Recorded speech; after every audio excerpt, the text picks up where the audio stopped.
Evidencias del crimen.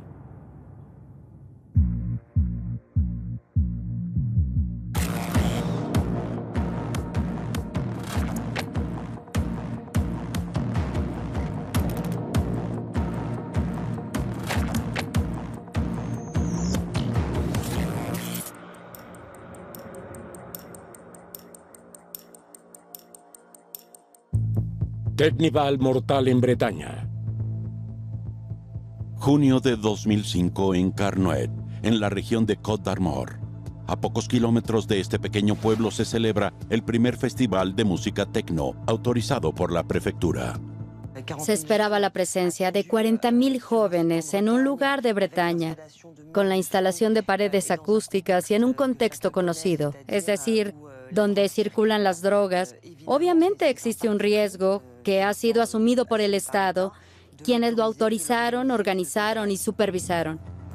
Nicolas Denogel, periodista de la prensa regional, fue el encargado de cubrir el evento. Había jóvenes y no tan jóvenes. Hay gente local y se codean con los fiesteros, con sus camiones que viajan por toda Francia al capricho de los raves. Realmente había de todo. Para garantizar la seguridad de los participantes, la Policía Nacional desplegó cerca de 1.000 efectivos en el lugar. Aunque había muchos elementos, hay 43.000 personas, hay lugares oscuros, hay lugares que son complicados de vigilar. Y recuerdo muy bien que uno de los lugareños me dijo: espero que tengan cuidado con el abeto, es un verdadero degollador. Durante 3 días y 3 noches, la celebración estuvo en pleno apogeo, con su cuota de excesos y rumores. Desde el principio nos hablaron de muertes. Se hablaba de perros destripados porque supuestamente los perros comían bolsas de cocaína. Y la gente de la fiesta los destripaba para obtener la cocaína. Habíamos recuperado varios miles de pastillas de éxtasis, cientos de papeles con LSD, grandes cantidades de cocaína, speed. Pero no hubo incidentes importantes hasta el domingo 26 de junio, el último día del festival. Oímos hablar de una joven que fue apuñalada hasta la muerte. Pensamos, es un rumor más, un rumor más. Pero el rumor aumenta y se hace más claro. La víctima fue encontrada en la famosa casa del abeto, la zona más oscura y aislada de Teknival. El periodista decidió ir ahí inmediatamente. A lo lejos vimos policías con batas blancas. Es la policía forense en el lugar. Los policías, y pensamos, en efecto, algo ha ocurrido. Y así fue, es decir, un asesinato.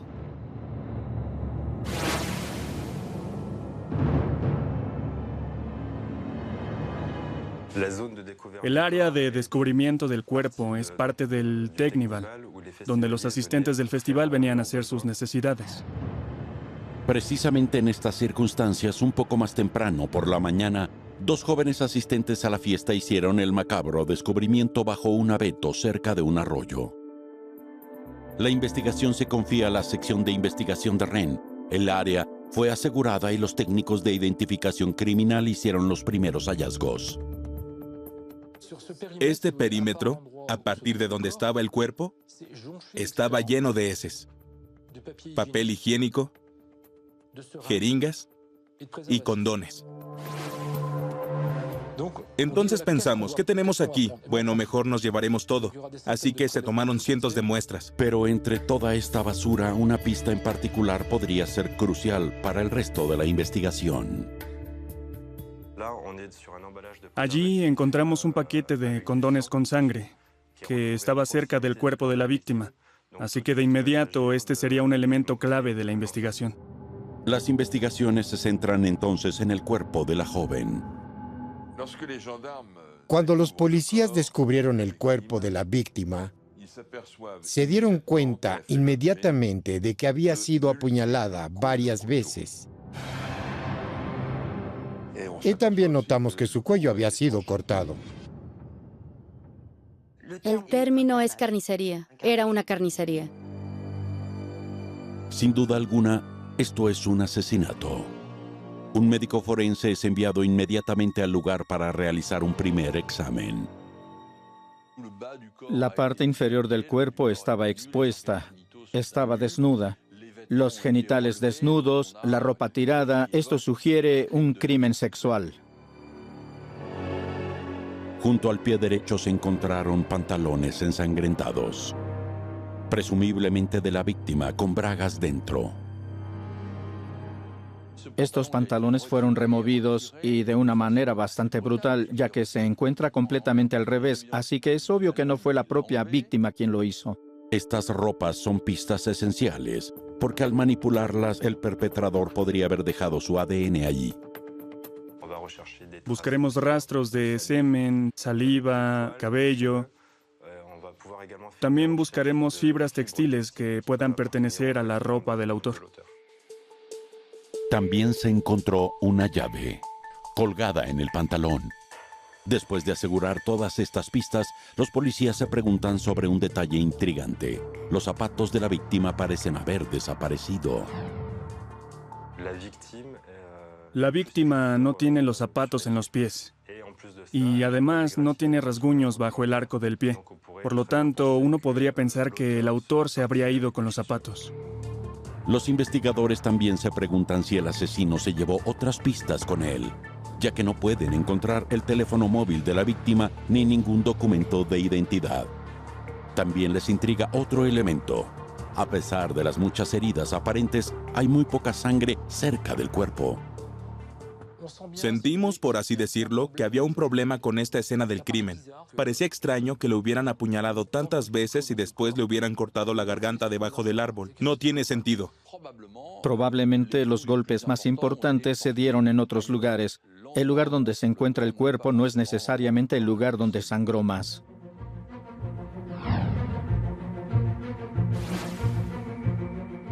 Una vez que el área del descubrimiento del cuerpo ha sido cuidadosamente examinada, los expertos extienden su búsqueda a esta escena del crimen tan inusual. El lugar del crimen estaba al aire libre y, sobre todo, era extremadamente grande. Así que los técnicos de identificación criminal trabajarán según un método conocido como de cuadrícula, en el que la escena del crimen se divide en diferentes sectores. Los técnicos esperan encontrar el arma homicida de la que el autor pudo haberse deshecho en el acto. Se encontró un cuchillo al pie de un árbol. Es un cuchillo tipo cazador, con la hoja retráctil, y en el mango de este cuchillo, así como en la hoja, se encontró sangre.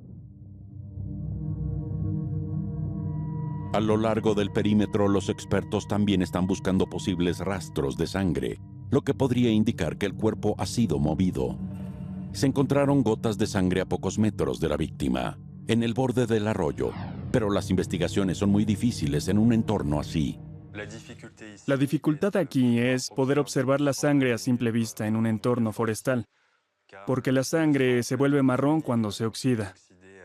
Y así, el contraste que vamos a tener entre la hojarasca y los rastros de sangre no se notará a simple vista, especialmente debido a que el área es extremadamente vasta, por lo que será necesario utilizar otra técnica de revelación, llamada Blue Star. Este reactivo permite revelar rastros de sangre invisibles a la vista y sin alterar el ADN. Pero para usarlo, la oscuridad debe ser total. Los investigadores y los técnicos de identificación criminal esperaron hasta el anochecer para rociar este reactivo químico en la superficie hasta que haya una revelación química. Para llevar a cabo las pruebas con luminol, el sitio se mantiene asegurado hasta el anochecer. Mientras tanto, la búsqueda de pistas continúa y toda el área del Technival fue peinada. Registraron cada arboleda, cada hoyo, cada zanja. Abrieron todas las bolsas de basura a ver si encontraban algo. Fue un trabajo colosal. Lo primordial en ese momento era poder preservar los elementos y, por lo tanto, las pruebas, para poder, después de una investigación más larga y exhaustiva, confundir a la persona que pudiera ser identificada como el autor del crimen.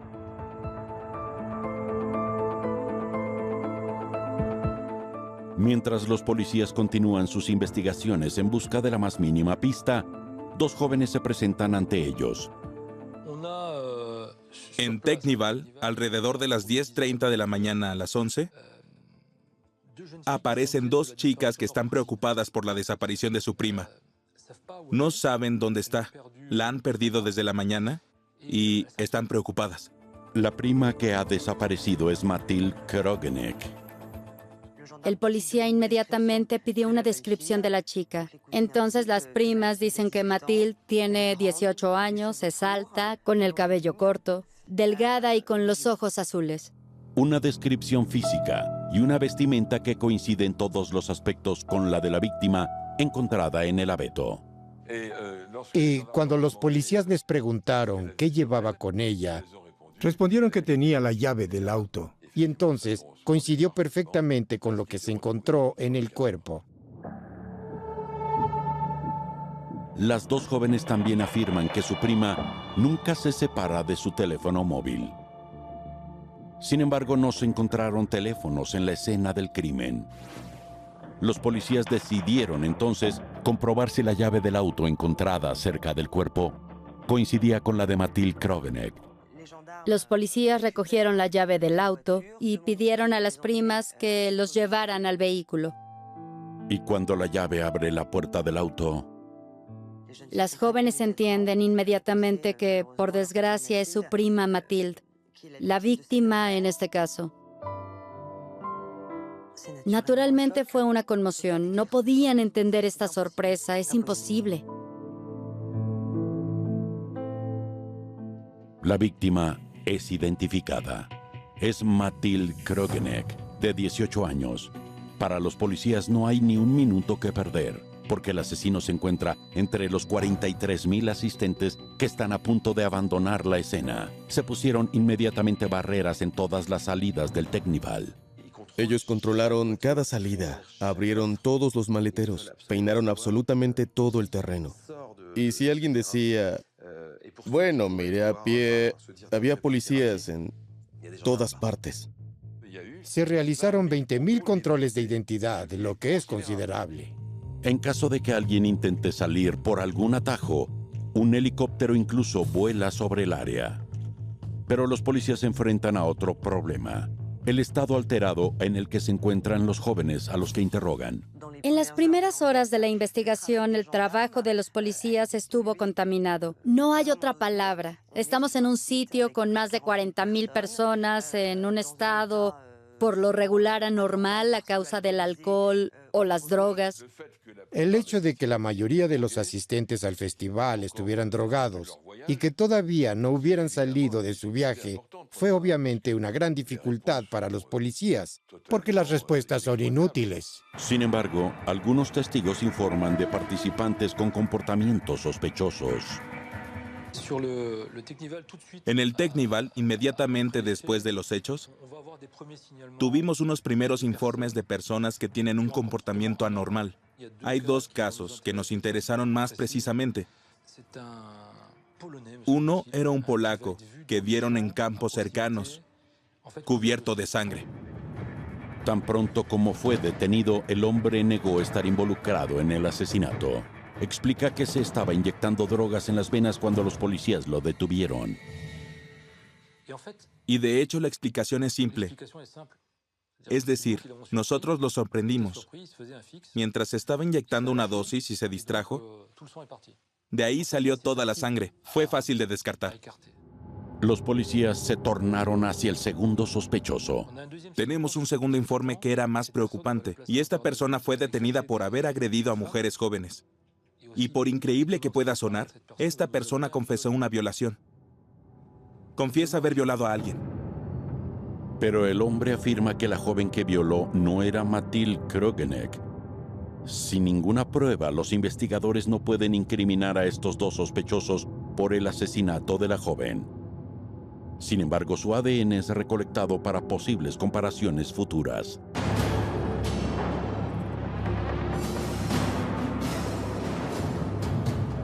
Hasta ahora, los policías no tienen pistas. Mientras tanto, la noche ha caído y los expertos finalmente pueden empezar a buscar posibles rastros de sangre usando luminol. Por lo tanto, el producto se rocía en toda la zona del descubrimiento del cuerpo y muy rápidamente en el borde del abeto aparecen reflejos azules, signos de la presencia de sangre. Los primeros rastros de sangre encontrados están en el claro. Luego se encontraron rastros de sangre a lo largo del camino, de modo que se puede suponer que la víctima realmente huyó para escapar de su atacante. Pero los descubrimientos no se detuvieron ahí, pues encontraron rastros de sangre cerca de la corriente en la orilla opuesta al descubrimiento del cuerpo. Para los investigadores está empezando a surgir un escenario. Ella se dirigió a cruzar el arroyo, se arrastró, pero por unos pocos metros. De hecho, no hay mucha distancia y finalmente terminó tirada bajo el árbol. El asesino habría cruzado el arroyo, arrastrando a su víctima, lo que explicaría la falta de sangre, hasta el lugar donde se encontró el cuerpo. Pasó por una zona que es húmeda, muy húmeda, un poco pantanosa, alrededor de este arroyo. Así que si había sangre en la víctima, la sangre fluyó. Y en el camino, atravesó el agua. Gracias al luminol, los investigadores están ahora convencidos de que el asesinato tuvo lugar en varias etapas. Para saber más, ahora confían en los resultados de la autopsia.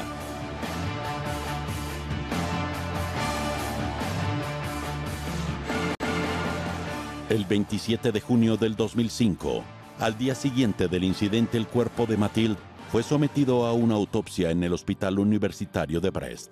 En el examen externo, el médico forense identifica rápidamente las heridas que muestran que la víctima intentó defenderse. La palma de sus manos fue cortada por el arma, así que luchó contra el arma que tenía delante. En sus movimientos defensivos, la joven pudo haber rasguñado a su atacante. El médico forense realiza entonces el examen de las uñas, con la esperanza de encontrar el ADN del asesino. La autopsia continúa con el examen de lesiones visibles en el cuerpo. Hay un total de 28 heridas, 28 puñaladas que son principalmente en la parte inferior del pecho y en la parte superior del abdomen. Así que se dan más o menos en la misma región. Esto indica que la persona en ese momento estaba inmovilizada o lo suficientemente herida como para no tener la oportunidad de luchar bien. En el cuello de la víctima, el experto también observa heridas de corte, que obviamente causaron la muerte de Mathilde. El análisis de las diferentes heridas permite aclarar los detalles del arma homicida. Supimos que es una hoja que mide al menos 7 centímetros, ya que las heridas eran bastante profundas, pero no son penetrantes, por lo que no buscaremos un arma larga. Un cuchillo de bolsillo, una especie de cuchillo, posiblemente retráctil, podría haber causado estas heridas. Los investigadores mostraron al forense el cuchillo ensangrentado que se encontró cerca del cuerpo de la víctima. Este cuchillo coincidirá completamente con las lesiones encontradas en el cuerpo. Es probable que esta sea el arma homicida. Sin embargo, los análisis del ADN realizados en el cuchillo pueden confirmar que es el arma homicida. El científico forense continúa la autopsia estudiando los derrames de sangre que permiten determinar en qué orden se infligieron las lesiones. Habrá sangrado abundante si estas son las primeras lesiones. Y por el contrario, poco sangrado si son lesiones en fase de agonía. Aquí es donde podremos determinar una cronología de los movimientos. En este aspecto, el examen interno del cuerpo proporciona respuestas muy claras. Las lesiones en el pecho y el abdomen fueron lesiones que sangraron mucho.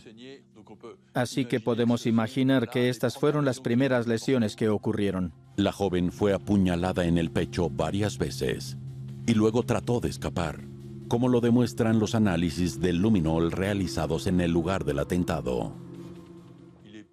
Es muy probable que la haya atrapado. La lesión de la garganta cortada es una lesión probablemente cometida cerca del arroyo.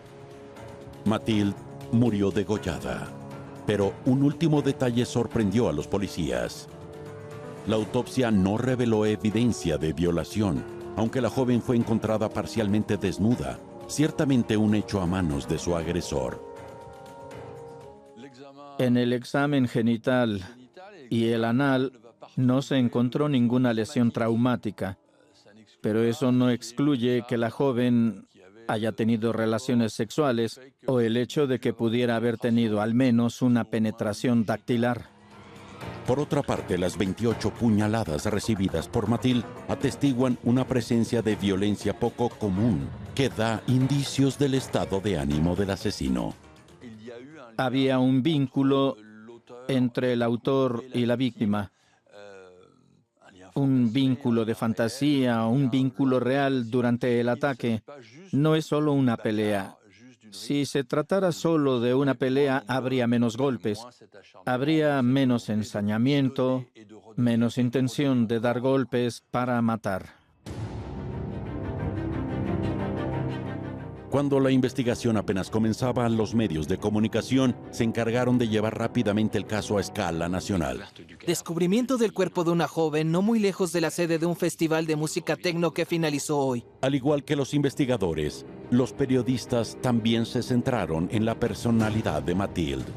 En una noticia, sea como sea, una persona que ha muerto no es un número. Tiene una identidad, es una persona que tiene una vida, que tiene una familia, que tiene pasiones, y es importante que podamos describirla. A los 18 años, Mathilde lleva una vida tranquila en la Côte d'Armor. Vive con su madre, su padrastro y su hermana pequeña. Todos se llevan muy bien. También se lleva muy bien con su padre, que está divorciado de su madre. Los padres de Mathilde se llevan perfectamente a pesar de su divorcio. Era una buena chica, con amigos, que le gustaba salir, que montaba a caballo, que era apasionada de los caballos. Quería ser instructora de equitación. Haría lo que fuera necesario para hacerlo. Sin lugar a dudas, Mathilde es una mujer joven, hermosa y con carácter. Era una chica hermosa. No creo que haya otra palabra. Era objetivamente hermosa. Era alta, atlética, musculosa y notablemente tenía carácter. No se le podía pisotear. Era alguien que no se dejaba de nadie. A primera vista, la vida de la joven no es extraña. Los policías deben proceder con lo que ellos llaman el entorno de la víctima.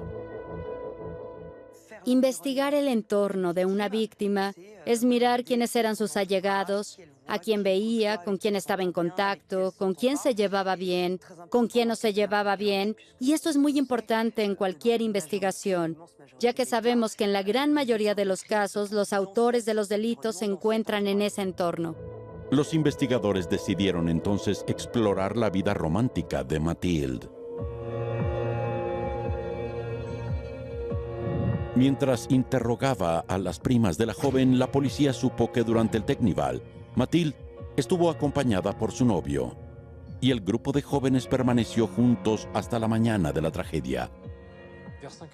Alrededor de las 5:30, 6:30 de la mañana, el grupo todavía estaba unido y a partir de ahí nos dicen que Mathilde se fue con su novio probablemente para dormir. Equipados con sus sacos de dormir, los amantes se aíslan al margen del concierto. Pero alrededor de las 9 de la mañana, los primos de Mathilde se sorprendieron al ver al joven reaparecer solo. Le preguntan sobre dónde está Mathilde.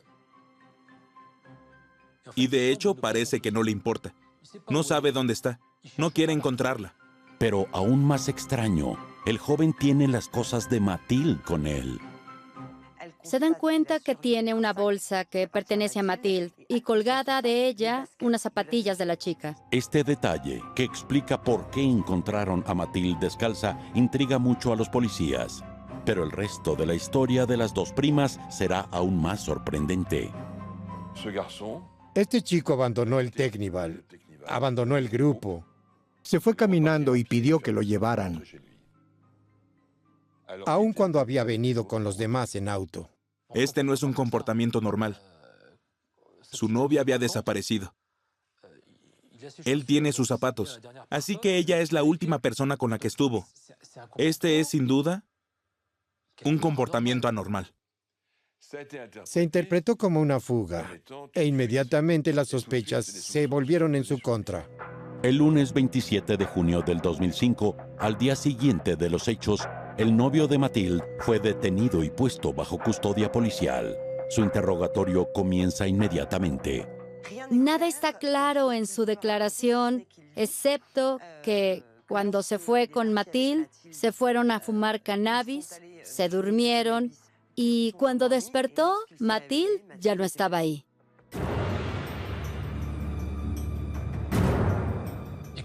Y cuando le hicimos la pregunta, ¿por qué no la buscaste? ¿Qué fue lo que pasó? La respuesta siempre fue la misma, no lo sé.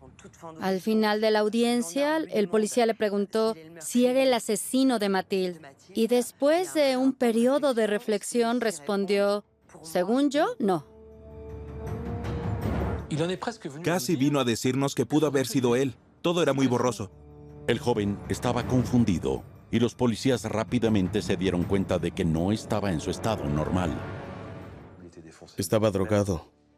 Lo dijo él mismo, así que hay mucha confusión en su declaración. Sin embargo, fue la última persona que dio vida a Mathilde. Los investigadores todavía se preguntan si el asesino es el mismo novio de Mathilde Krokenek. Mientras el novio de Mathilde sigue bajo custodia policial, se está llevando a cabo una investigación telefónica. Los investigadores esperan localizar el teléfono de la víctima que no ha sido encontrado. De hecho, los expertos proporcionan nuevas pistas. A las 3:30 de la tarde, el domingo 26 de junio, el día del crimen, el celular de Mathilde estaba en Châteauneuf-y-le-Vilain. Eso está a 120 kilómetros del lugar de la tragedia y 5 horas después de que se descubriera el cuerpo.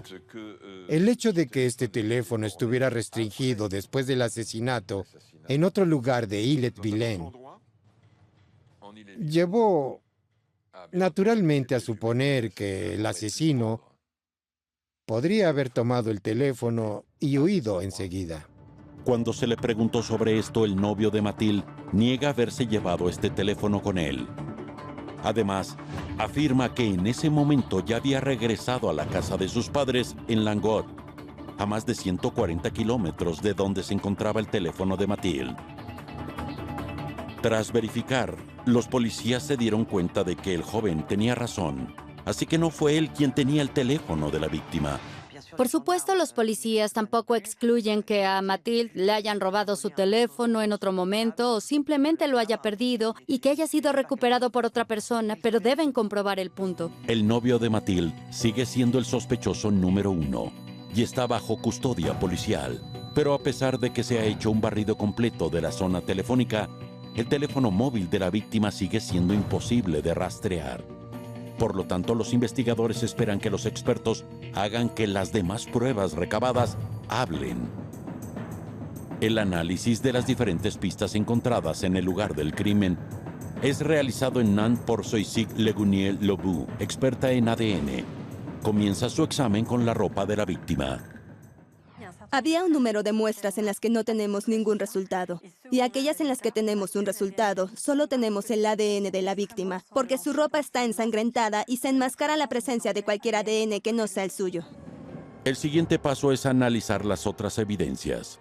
Pero la experta se enfrenta a cientos de muestras tomadas en una escena del crimen que sirvió de retrete al aire libre para los asistentes del Technival. Papel higiénico, colillas de cigarros, pañuelos de papel, condones, en fin, necesitan clasificar. Dejamos de lado, después de acordarlo con los investigadores, todo lo que sea papel higiénico y pañuelos usados. Sospechamos que no se trataban necesariamente de elementos vinculados al lugar del crimen, por lo que estos elementos se omiten. Sin embargo, se da prioridad al rastro de sangre que se encuentra en el empaque del condón cerca del cuerpo de la víctima. Los análisis revelaron ADN masculino, pero desafortunadamente no sabíamos de qué fecha era, si concordaba con los hechos o si estaba allí antes. Así que tenemos ADN masculino, pero no podemos conectarlo con los hechos en este momento. La experta examina el cuchillo ensangrentado hallado cerca del cuerpo. Potencialmente tenemos el arma homicida en nuestras manos. Así que las primeras pruebas se hacen en este cuchillo, es decir, tomamos una muestra de la sangre de la hoja y encontramos el ADN de la víctima. Sabemos que fue el cuchillo que se usó para matar a Mathilde Krogeneck, pero lo que nos llamó la atención es que hay otros rastros de ADN en este cuchillo. Así que también tomamos una muestra de las áreas del mango, tratando de evitar la sangre, pero desafortunadamente solo tenemos el perfil de ADN de la víctima. Una vez más, la sangre de la víctima se encuentra en grandes cantidades e impide el aislamiento de ADN que no sea el suyo. Los investigadores tienen entonces una idea. Como es un cuchillo con una hoja que se dobla en el mango, hay acción de la mano. Se puede pensar que hay epiteliales. De hecho, que han entrado en el mango. El cuchillo se desmonta cuidadosamente para llevar a cabo un nuevo peritaje. Y así tomamos una muestra dentro de este mango y allí encontramos una mezcla de ADN. Además del ADN de la víctima, tenemos ADN masculino. Los investigadores tienen finalmente el ADN relacionado con el crimen, pero no hay pruebas de que fuera el asesino el único en usar el cuchillo. A continuación, la experta realiza una comparación de ADN y el resultado es irrevocable. Este ADN masculino es idéntico al que se encontró en la mancha de sangre del empaque del condón tomado de la escena del crimen.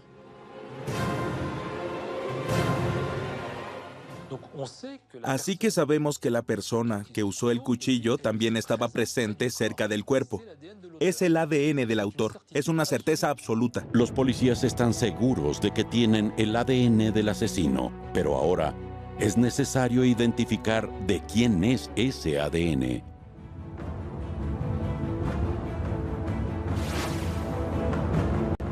En primer lugar, los investigadores comparan este ADN con el del novio de Mathilde.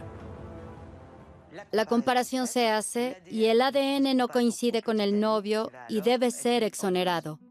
No se encontraron resultados para los dos primeros sospechosos detenidos en el sitio del Teknival, ni en el Instituto Nacional Automatizado de ADN.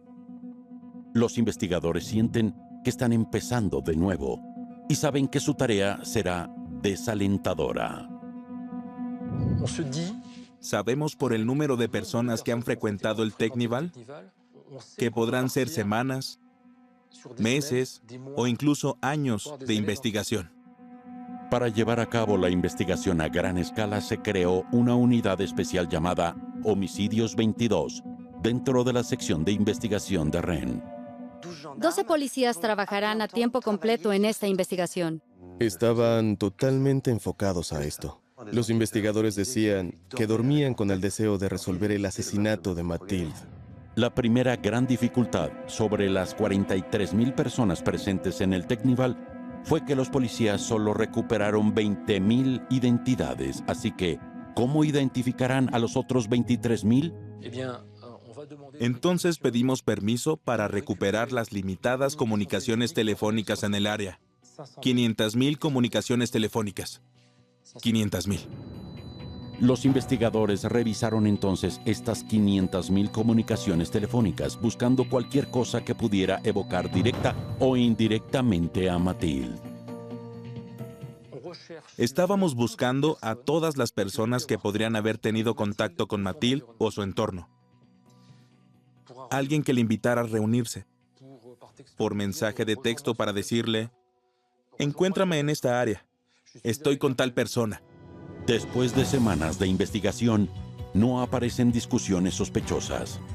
Los policías recuperan entonces la identidad de todos los propietarios de los teléfonos que generaron estas 500,000 comunicaciones y se centran en los que tenían antecedentes.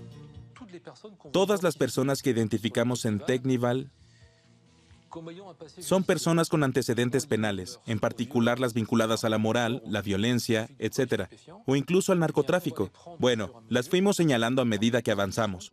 Comparamos su ADN con el ADN de referencia. Este era un trabajo muy importante.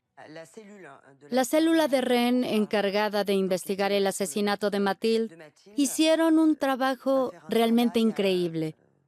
Hicieron más de 300 entrevistas.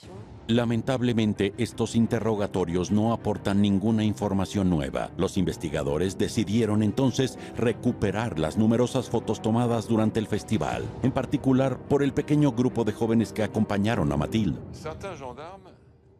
Algunos de los policías estaban dentro del recinto del Teknival y se dieron cuenta de que casi todos los asistentes al festival se hacían fotos todo el tiempo. Así que le pidieron a todos los entrevistados que se las mostraran.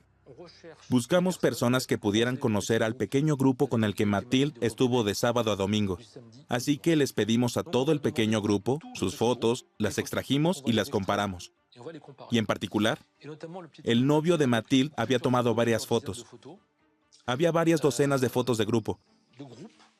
Vemos a Mathilde con sus amigos cercanos, pero también con personas que no forman parte del grupo, extraños. Entre estas fotos, dos en particular atraen la atención de los investigadores. Una primera foto que se tomó el sábado alrededor de las 11:50 de la noche. La segunda se tomó el domingo por la mañana alrededor de las 6:20. Y en estas dos fotografías hay algo en común. Un hombre con un suéter rojo y posando junto a Mathilde. El novio de Mathilde fue interrogado inmediatamente sobre la identidad de este desconocido, que apareció junto a la joven solo unas horas antes del asesinato, pero el joven dice que no lo conoce. Él simplemente dice que Mathilde le pidió que se tomaran la foto y que ella parecía conocer a esta persona. Las fotografías también se presentan a las primas de Mathilde, que son sus mejores amigas, y dicen que nunca han visto a este joven antes, durante o después del rave. Y entonces, ¿quién es este joven de rojo? ¿Qué estaba haciendo aquí? ¿Quién es? No podíamos entenderlo, así que pensamos, es alguien que vino solo y se infiltró en el grupo. Podemos ver que está en contacto con Mathilde, así que para nosotros es un misterio. En un intento de identificar a la persona desconocida con el suéter rojo, estas fotos se envían inmediatamente a todos los servicios de policía del país.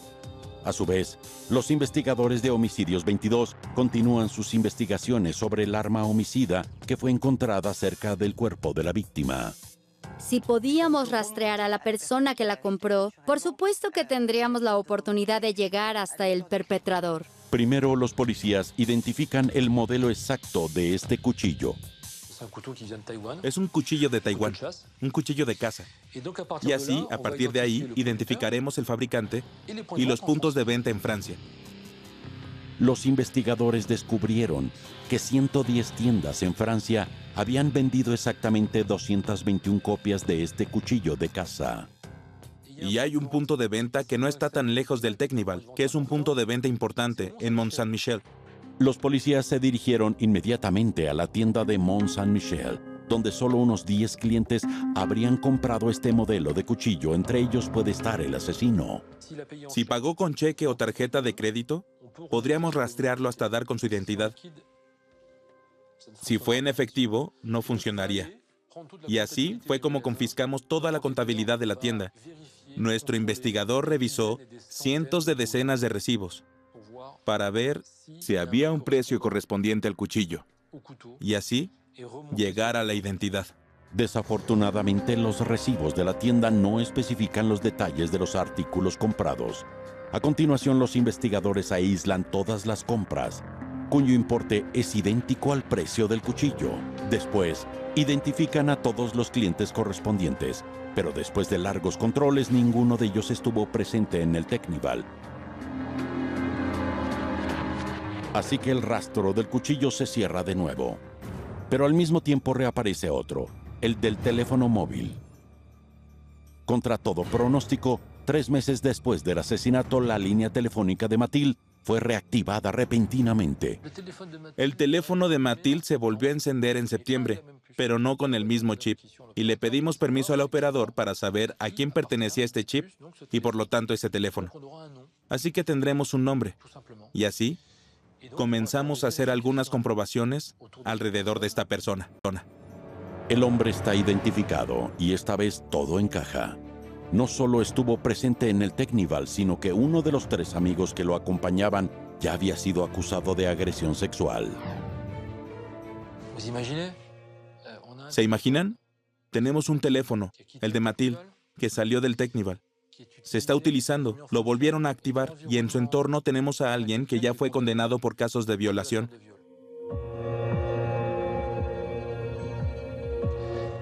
Así que obviamente esta es una pista seria, muy seria.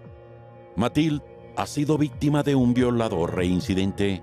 Los 4 hombres fueron inmediatamente arrestados y puestos bajo custodia policial, pero lo que le dicen a los policías es bastante verosímil. Van a dar una explicación muy simple después de todo. Y es que cuando se fueron de Teknival, encontraron un teléfono móvil en el suelo. Y básicamente lo tomaron. Se lo llevaron con ellos. Y hasta ahora lo reutilizaron. Los investigadores pidieron una comparación de ADN de los 4 sospechosos, con el que encontraron en el arma homicida y en el envoltorio del condón. Los resultados fueron negativos y los 4 hombres fueron liberados. Todas nuestras rutas de investigación se van cerrando a medida que avanzamos. ¿Hacia dónde debemos dirigirnos? Descartamos a 2 posibles asesinos. El novio, que por su parte tenía movimientos sospechosos, y otro que había sido acusado de violación. A medida que pasaban los meses, no podíamos encontrar a la persona del ADN. Los policías tienen la sensación de que el destino está atacando esta investigación, sobre todo porque a finales de enero del 2006 se produce otra tragedia. El padre de Mathilde murió en circunstancias que nadie puede explicar. No estaba enfermo, no tenía ningún problema, y entonces su corazón dejó de latir. Murió de la pena de perder a su única hija.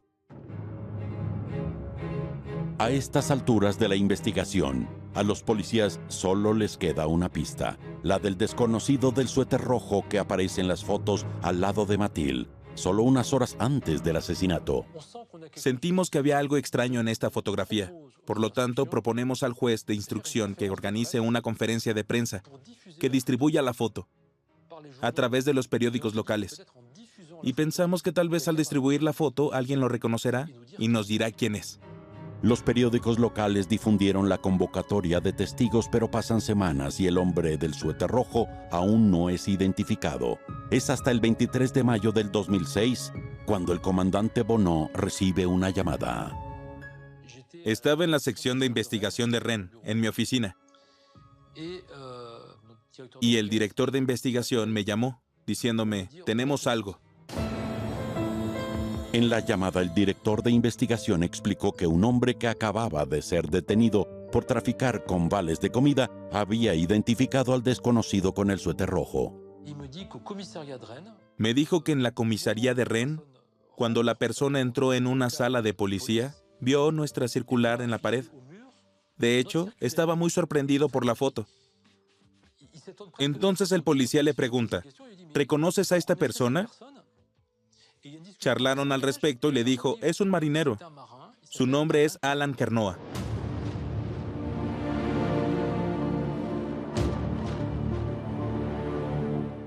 Los policías, por supuesto, no se apresurarán a arrestar a Alain Kernoa. Primero comprobarán si podía estar en el sitio del Teknival el día del incidente. Pues así, lo primero que hacen es recuperar las listas que elaboraron en el momento en que se pusieron en marcha los controles de la carretera, con registros de identidad al final del Teknival, y el nombre de Alain Kernoa aparece en esa lista. Los investigadores tienen que comprobar que este Alain Kernoa, que está en la Marina, es en realidad el hombre desconocido del suéter rojo que han buscado durante casi un año. Los investigadores se pondrán en contacto con la Marina para recuperar los datos de Alain y confirmar que es la persona de la fotografía. Y recuerdo que todos estábamos en la sección de investigación y comparamos nuestra imagen. No estábamos seguros y era difícil hacer puntos de comparación en fotos tan pequeñas. Para determinar si es el mismo hombre que aparece en las fotos, se realiza un peritaje morfológico. Se toma en cuenta todos los detalles posibles. Forma de la cara, nacimiento del cabello, cejas, lunares. Al final de su examen, los expertos observaron 9 similitudes. La duda ya no es posible. Para nosotros, Es una garantía de que es la misma persona. Ahora tenemos a la persona que hemos estado buscando durante tanto tiempo. Podría ser el autor. Pero antes de arrestar al sospechoso, los investigadores quieren saber más sobre él. Se confirma que ya no está en la Marina, que ha vuelto a casa con su madre, a Marsella. Los policías descubrieron que Alan Kernoa estaba bajo investigación judicial. Se supo que en Brest había sido puesto bajo custodia policial por exhibición sexual. Fue acusado de masturbarse en su auto y fuera de su auto delante de una chica joven. Entonces, supimos que había estado en el Teknival. Que tenía antecedentes y finalmente lo teníamos. Probablemente nos tomaría tiempo probarlo, pero era él, sin duda. Los investigadores creen tener al asesino de Mathilde, pero necesitan pruebas para atraparlo. Enseguida prosiguen sus investigaciones, incluidas las cuentas bancarias del sospechoso. Y notamos que Alan Kernoa gastó 3 días antes del crimen 82 euros en una tienda de Mont-Saint-Michel. Esta tienda era el famoso negocio donde se vendían cuchillos similares al arma homicida. Los policías revisaron todos los recibos, cuyo importe correspondía al precio exacto del cuchillo. Pero Alan Kernoa había pasado desapercibido porque había hecho varias compras al mismo tiempo. Había hecho una compra con tarjeta de crédito por 82 euros 50 centavos, mientras que el precio del cuchillo era de 52 euros. La contabilidad de la tienda se vuelve a revisar y los investigadores encuentran el recibo por 82 euros con 50 centavos. 3 artículos están listados sin detalles, pero uno de ellos cuesta 52 euros, el precio exacto del cuchillo de caza. Aunque no es evidencia formal, es una extraña coincidencia. Sin embargo, se están uniendo las piezas del rompecabezas. Nos falta una cosa fundamental y es el ADN. El 22 de junio del 2006, un año después del asesinato de Mathilde Krogeneck, Alan Kernoa fue finalmente detenido en Marsella en casa de su madre. Tan pronto como es detenido y puesto bajo custodia, lo primero que hacen los policías es tomar su ADN y pedir que sea comparado lo antes posible con el ADN masculino encontrado en el arma homicida y en el envoltorio del preservativo. El ADN de Alan Kernoa se envía urgentemente al laboratorio para su análisis antes de que finalice su detención reglamentaria. Estas son condiciones muy específicas para el análisis y peritaje, porque sabemos que los investigadores esperan mucho de este resultado, de esta comparación. No podemos fallar en la manipulación, tenemos que hacerlo rápido y hacerlo bien, para asegurarnos de tener el perfil genético la primera vez y hacer la comparación lo más rápido posible. 5 horas después, los resultados están llegando. El perfil salió y coincide con el ADN masculino que tenemos en el archivo, en el cuchillo y en el envoltorio del condón. Perfecto, todo encajaba, era él. Tenemos al autor. Para nosotros, esto era una certeza, pero esto no paraba aquí. Pues estaba en custodia. Hay un elemento material, pero debe haber uno moral. ¿Qué sucedió? Concretamente, los policías esperan obtener la confesión del sospechoso. Primero le presentamos las fotografías donde aparecía junto a Mathilde. A continuación, le presentamos sus movimientos bancarios y entonces Alan comprendió que teníamos elementos en su contra. Kernoa comenzó reconociendo la compra del cuchillo de caza en Mont-Saint-Michel. Luego admite haber conocido a Mathilde en la página web del Teknival. El hombre entonces dio su versión de los hechos en la mañana del 26 de junio del 2005. Se habría ido con Mathilde para tener sexo. Fue Mathilde quien quiso tener sexo con él. Fueron a la casa del abeto y luego fueron atacados por los punks. Supuestamente trató de defender a Mathilde cuando la atacaron. Él habría sacado su cuchillo y uno de estos hombres habría tomado su mano y de alguna manera ellos lo habrían forzado a atacar con él a Mathilde. Los policías lo confrontaron con la presencia de su sangre en el envoltorio del condón. Explicará que mientras sacaba su cuchillo para defender a Mathilde, se lastimó con él Buscó en su bolsillo algo para limpiarse. Desafortunadamente sacó un paquete de condones que pensó que era una especie de toalla para las manos y por eso encontraron dicho paquete de condones vacío con su sangre en él. Los investigadores no creen en este escenario y deciden tomarse un descanso para no presionar al sospechoso, una estrategia que vale la pena. Cuando reanudamos el interrogatorio de Alan, dijo en ese momento: ya recuerdo todo. Y fue cuando habló. Después de 22 horas de detención, Alan Kernoa presenta una nueva versión de los hechos, pero mantiene el comienzo de su historia. Esa mañana Mathilde lo habría seguido voluntariamente a la casa del abeto. Dijo, ella me dio una sonrisa muy bonita. Y en ese momento saqué mi cuchillo y le puse 2 puñaladas en el estómago. Perdió sangre, me empujó. Soy muy pequeño. Me caí al suelo y ella se fue. La atrapó en el camino y dice que le cortó el cuello. Y da detalles de todo esto. Es un poco clínico cuando nos explicó que cuando le cortas la garganta a alguien, se ve como plástico. Esto es verdad. Así es como se ve el cartílago. Así que realmente estaba contando los hechos. El resto de su historia es aún más escalofriante. Mathilde cayó. Ahí es cuando nos indica que le quitó los pantalones y le quitó las bragas. Después de quitarse la sudadera, sacó un condón para tener relaciones sexuales con Mathilde. Pero al no poder tener una erección, la penetró con los dedos, lo que constituye una violación.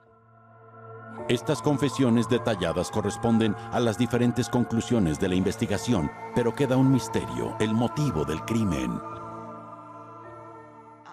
En ningún momento logra decir por qué, cuando afirma que se estaban besando y todo iba bien, sacó el cuchillo y la apuñaló. Esto nos hace dudar que Mathilde, que estaba con su novio en la fiesta, se hubiera ido para tener una relación sexual con otra persona. Para los investigadores, otra hipótesis parece mucho más plausible. En algún momento Mathilde cometerá el error de ir al abeto para aislarse, probablemente para orinar. Él la seguirá. Quería tener sexo con ella. Ella no accedió.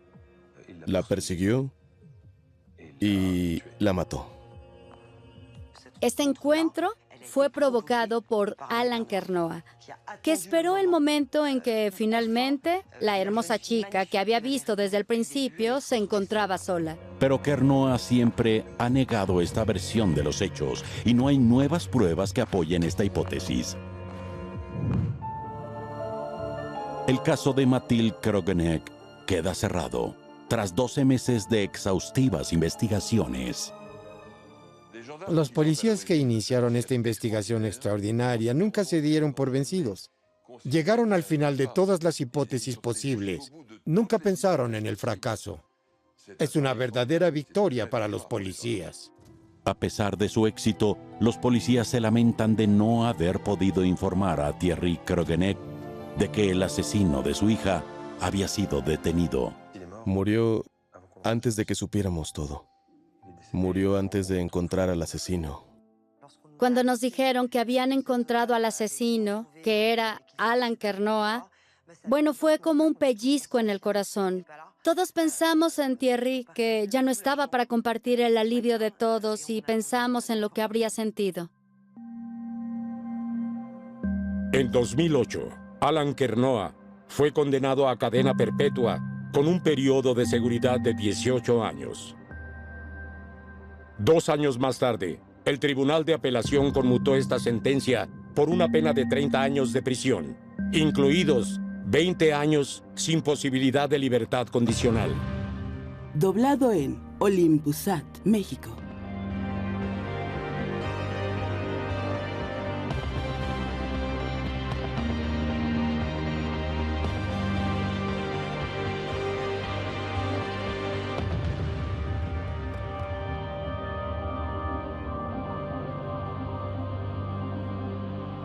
Thank you.